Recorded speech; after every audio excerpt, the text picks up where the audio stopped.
ඉස්කෝලේ වල ලකුණු එන අඩුවෙන් යන්නේ දැන්. මම ඕගොල්ලන්ට කිව්වත් දන්නේ නැහැ. 2015 අයිලන්ඩ් ෆස්ට් වෙච්ච මට වඩා වැඩි මලතර අයියා කියලා කියන්නේ අයියා දැන් ඉලෙක්ට්‍රොනික මතනේ මේ ලංකාවේ ඇත්ත තාම හෝ රටද දන්නේ නැහැ. මේ 2015 අයිලන්ඩ් ෆස්ට් අර එක ළඟ O level A level දෙකේම අයිලන්ඩ් ෆස්ට් එකම කෙනෙක් උනේ. එහෙම වෙලා නැතුව කාලයකට කියන දන්න කාලයක වෙලා නැහැනේ. 2015 අයිලන්ඩ් ෆස්ට් වෙච්ච මැත්ස් අයිලන්ඩ් ෆස්ට් ඕෂද මේ එයා O level අයිලන්ඩ් ෆස්ට් එහෙම කලාතුරකින් එන එකක් නේ.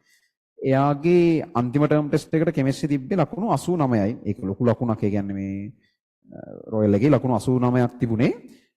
උගෙන් ඇහුවාම පේපර් එක කොහොමද කියලා ඌ කියලා තිබුණේ. ඒ කියන්නේ අපි පන්ති යනකොට අපි මුලින්ම ඕගොල්ලෝ වගේ අපි දැන් ඔයාලා 2024 ගේ පළවෙනි බැච් එකනේ.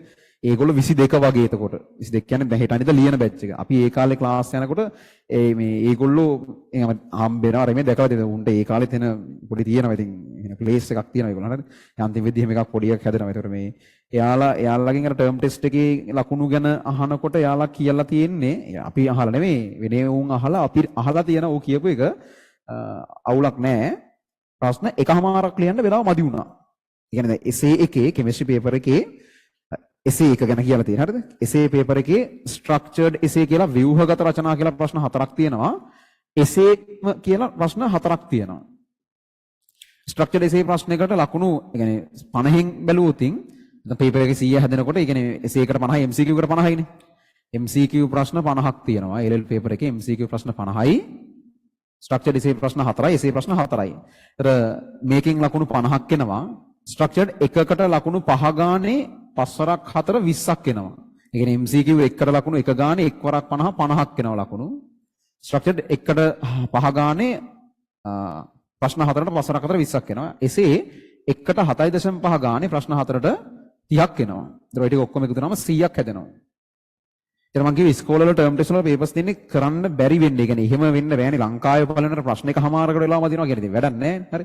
උට ප්‍රශ්න එකමාරකට වෙලාවම දිනවා. එසේ ප්‍රශ්න ඒ කියන්නේ 7මාරේ ප්‍රශ්න එකමාරක්. බලන්න ගණන් හදලා 7මාරේ ප්‍රශ්න එකමාරක් කියලා කියවම ඔක්කොම කීයක් දෙන්නේ කියලා සාමාන්‍ය දල වශයෙන් ලකුණු 11ක් එන්නේ. උන් ලකුණු 89 තියෙන. ඒ කියන්නේ ලකුණු 11කට ඌ ලියන්න වෙලාවම දිනවා. ඔය MCQ 50මාරේ ස්ට්‍රක්චර්ඩ් ඔක්කොම ටික හරි එසේ එකේ ලියපු ටික ඔක්කොම හරි ලියන්න වෙලාවම දිලා තිබ්බ මේ ප්‍රශ්න එකමාරකට ඒතර ලකුණු 11ක් නැතිලා ලකුණු 89ක් පේපර් එකේ තිබ්බේ. ඒ වගේ වුණ සාමාන්‍යයෙන් ඒ ලෙවල් වල ඉතින් ඔය වගේ ලකුණක් තියෙනකොට ඔය වගේ නෙවෙයි. කියන්නේ දැන් මට තිබ්බේ අන්තිම ටර්ම් ටෙස්ට් එකේ 79ක් නේ. යන්තම් එකක් මෙහෙම බැලුවාම ඒතර ඒ ලෙවල් පේපර් එකේ මට හොඳටම ෂුවර් අනිවාර්යෙන් ලකුණු 95ක් 96කට වඩා එහා ලකුණක් තිබ්බ කියලා. ඒක මම නෙවෙයි. ලංකාවේ මුල් 10 15 ඉන්න ඕන කෙනෙක්ගේ කෙමිස්ට්‍රි පේපර් එකේ ලකුණු 95කට එහා තියෙනවා. ෆිසික්ස් උත් එහෙම තමයි. බයෝ ළමයෙක් නම් බයෝ ලකුණු අසාමාන්‍ය දෙන අඩුයි. බයෝ උපරිම යන්නේ 88 83. අපේ පාර උපරිම 88 87 ඔය වගේ ගණක් ගිහිලා තිබ්බේ. 2000න් පස්සේ මේ වෙනකන් ලකුණු මේ ඔක්කොම පන්නපු, ඒ කියන්නේ ලකුණු 90 පන්නපු කිසිම ළමයෙක් නැහැ බයෝ වලට. මේ මැත්ස් වල නම් සාමාන්‍යයෙන් 100 වුණත් දානවා කීප දෙනෙක්. හරි. ඒකත් එක්ක මේ එහෙම තමයි ඒ කතන්දරේ යන්නේ. සාමාන්‍යයෙන් ඕනම මුල් අයිලන්ඩ් නම් 10 15 ඉන්න ඕන කෙනෙක් ලකුණු 95 නම් පන්නන ওই සබ්ජෙක්ට් දෙකට ෆිසික්ස් කෙමිස්ට්‍රි දෙකට සාමාන්‍යයෙන් පන්නන. එහෙම නැතු ඉතින් අමාරුයි දැන්. ලංකාවේ ඔක්කොගේම මුල් 5ට එනවා 10ට එනවා කියලා කියන එහෙමනේ කතන්දරේ. හරි. ඉතින් එහෙම තමයි දැන් ටර්ම් ටෙස්ට් වල සමහර වෙලාවට හැම ඉස්කෝලේටම මේක සාධාරණ නෑ. මේ අනිත් මේ මූ අහේන අසාමාන්‍ය ඩයල් එකක්. කොහේ ගියත් ඒ කියන්නේ විභාග තියෙනවා නම් විභාග ඕන එක පළවෙනි වෙන්න අර එහෙම හැදිච්ච එකෙක්. මම හින গুপ্ত ඩයල් එකක්. කියන්නේ අරේ ගිහලා වැඩිම GPA එකක් තියාගෙන ෆැකල්ටි එකෙත් කියන්නේ බැචලර් ඉන්ජිනියරින් ඉලෙක්ට්‍රොනික වල. හරි. එහෙම මොන විභාග ලියන්න ඉපදිච්ච එකෙක් වගේ එකෙක්. A level O level තිබ්බම මේකේ ලංකාවේ බලන, A level තිබ්බම මේකේ ලංකාවේ බලන, කැම්පස් ගියාම මේකේ බලන පුදුම එකෙක්. අමුතු ඩයල් එකක්. හරිද? ඒ කියන්නේ දැන් ඔය 89 එක වුණාට දෙවෙනි ලකුණ 80 විතර තිබ්බේ. මට මතක නැහැ හරියට ඉලක්කම්. 89 කෙමිස්ට්‍රි දෙවෙනි ලකුණ 80 හරි 79 හරි අපේ ලකුණ තමයි ඊළඟට තිබ්බේ. මේකයි වෙන next level දැන් අපිත් රෑන්ක් තමයි. උන්ට මේ රෑන්ක් ඊට වඩා හෙන අමුතු රෑන්ක්. හරිද? ඒ කියන්නේ අපිත් රෑන්ක් වුණාට ඒ වලක් තියෙන වෙන level එකක්. ඌ එහෙම එකෙක්. එහෙම ළඟින් බෝඩ් දෙන්නවත් කවුරුත් නැති විභාග ලියන්නම් පුළුවන් එකෙක්. හැබැයි මෙහෙම එකක් තියෙනවා. ඔය සමහර ලාවට කැම්පස් වල නෝනේ එකපාර තියෙන ටෙස්ට්. කලින් දැනුවත් කිරීමක් නැතුව එහෙම සාමාන්‍යයෙන් තියෙනවා කියන මේ ප්‍රධාන රාමුවට යන්නේ නැති එකපාර දෙන ටෙස්ට් එකක් තියෙනවා. ඒ කියන්නේ ඒකට වෙනම කලින් ලෑස්ති වෙලා නැහැ. ඒ වෙලට කියලා ලියන්න තියෙන ඒවල සාමාන්‍යයෙන් වෙන ඒවට ස්කෝර් කරන කට්ටියක් ඉන්නවා. ඒ කියන්නේ මේගොල්ලන්ගෙම හිටියා තව කීප දෙනෙක් ඒ වගේම මේ අපේ ස්කෝලේ හොඳ ටිකක් ෂේප් එකේ හොඳ රෑන්ක් ඒ ලෙවල් වල 30 ගණන් 50 ගණන් දිස්ත්‍රික්ට් රෑන්ක් දාපු කට්ටියක් හිටියා. මේ උන් අර ඒ වෙලට දෙන ටෙස්ට් වලට ලියන්න උන් තමයි ඒ වල මුලට එන්නේ. නමුත් ඒ වගේ ඒවට සාමාන්‍ය GPA එකට ඒව අදාළ වෙන්නේ නැහැ. ඒවර ඒ වෙලට නිකන් දෙන පොඩි ටෙස්ට්. අර දැන් වෙනම එක්සෑම් එකක් තියෙන එක කල්ලාතුව කියලා ඒවට දින දීලා එහෙමනේ රෙජිස්ටර් වෙලා එහෙමනේ යන්නේ. කැම්පස් එකේ කොහොමද එහෙමද එක්සෑම්ස් යන්නේ. ඒ වගේදී අනිවාර්යෙන් අරුව තමයි එක වෙන්නේ. ඒකට ගහන්න බෝඩ් එකක් කවුරුත් නැහැ. හැබැයි එකපාර ශනිකව දෙන එන ඒවට මේ වෙන නෙවුම් එනවා. ඒ කියන්නේ මොකක් හරි උට විභාග වලට ලෑස්ති වෙන්න හොඳ අමුතු එකක් තියෙන කෙනෙක්. කලින් විභාගයක් තියෙනවා කියලා දන්නවනේ ඌ යනු මොකක් හරි එකක් තියෙනවා උට ලෑස්ති. ඒක හැමෝටම හරියන්නේ නැහැ. ඌ පේපර් ලියනදී මහා අමුතුයි. එහෙම කරන්න බෑ. මේ අපි දැකලා තියෙනවා. මම කියලා ඇති සමහරට මට මතක නැහැ ඔයගොල්ලන්ට කියලා තියෙනවද කියලා. කෙමිස්ට්‍රි එසේ පේපර් එක කියන්නේ සාමාන්‍යයෙන් දත්මිරි ගාගෙන ලියන එකක්. පටන් ගත්ත වෙලේ ඉඳන් ලියනවා මම දැන් ක්‍රියාවේ අකුරු ලියන වේගෙ පවා කෙමිස්ට්‍රි එසේ එකට වැදගත් කියනවා.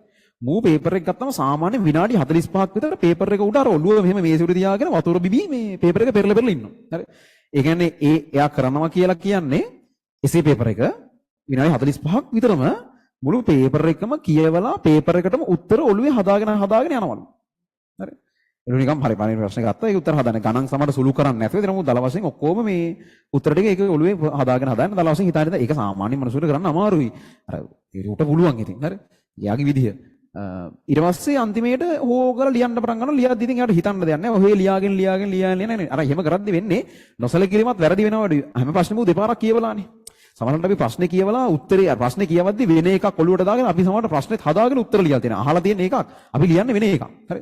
අර විදිහට ඩබල් යනකොට ඌ එකපාරක් මුලින් හිතින් උත්තර හදාගෙන යනවා. දෙවෙනි පාර කියව උත්තර ලියනවා.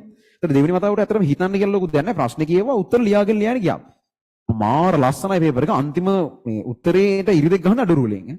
يعني එහෙම කරන්න බෑ මේ එසේ පේපර් එක. කෙමිස්ට්‍රි එසේ එකක් ඕගොල්ලෝ කවදාද ෆුල් පේපර් එකක් කරද්දී අන්තිම උත්තරේට ඉරිදෙක ගහන්නෙත් අමාරුවෙන් අඩුරු තියනවා තියා. ඒ කියන්නේ ඒකත් නිකන් ඔය පොඩි කැලි දෙයක් ගන්න. ඌ අන්තිම උත්තරේට ඉරිදෙක් ගහන්නේ අඩුරු තියලා ඉරිදෙක් ගහන. ඒක එහෙම අර එන අසාමාන්‍ය ඩයල් එකක්. එහෙම ඉතින් ඉන්නවා සමහර. ඒක ඉතින් අර සහජ හැකියාවක්. ඒක අපිට එහෙම කරගන්න ඕනට එහෙම කරන්න බෑ.